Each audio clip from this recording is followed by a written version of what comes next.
আমি ব্যক্তিগতভাবে বলতে পারি আমি অত্যন্ত ক্রুদ্ধ এবং ক্ষুব্ধ, কিন্তু আপাতত আমি মুখ বন্ধ করেই রেখেছি।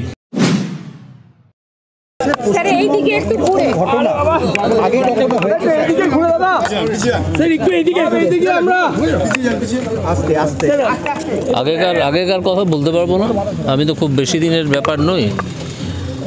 আমি আমার জ্ঞান হওয়া থেকে এরকম শুনিনি, যে যা শুনলাম টিভিতে যারা ওনারা বলছেন যে অনেক রাত্রে ফোন করে ডেকে পাঠানো হতো বা জোর করে মিটিংয়ে নিয়ে যাওয়া হতো। জোর করে মিটিংয়ে এর আগে অন্য রাজনৈতিক দল নিয়ে যেত, তো সেটা জানা থাকলেও কিন্তু রাত্রির বেলা ডাকা হচ্ছে, এটা আমার কাছে খুব একটা পরিচিত ঘটনা পশ্চিমবঙ্গে নয়।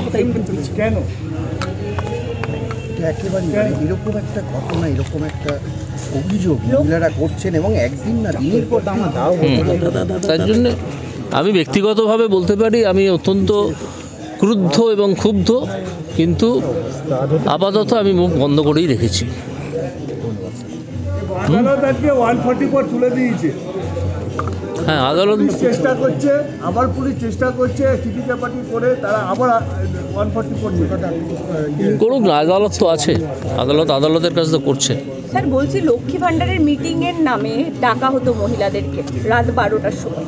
লক্ষ্মী ভান্ডারের মিটিং হবে, সেজন্য ওই নাম করে ডাকা হতো। তো আপনি আমাকে কি প্রশ্নটা কি?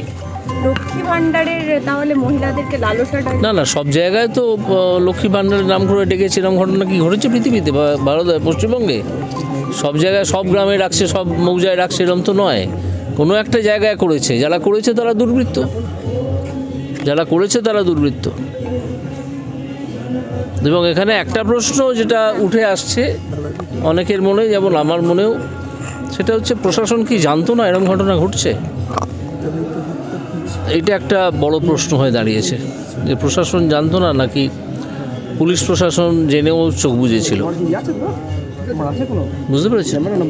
सर कल को बसीरहाट कोर्ट में जैसे हुआ, बेल होने के बाद फिर से पुलिस ऐसे छीन के ले जाना, এইটা পুরনো কিছু, এটা নতুন কিছু নয়, এটা বহু পুরনো ঘটনা।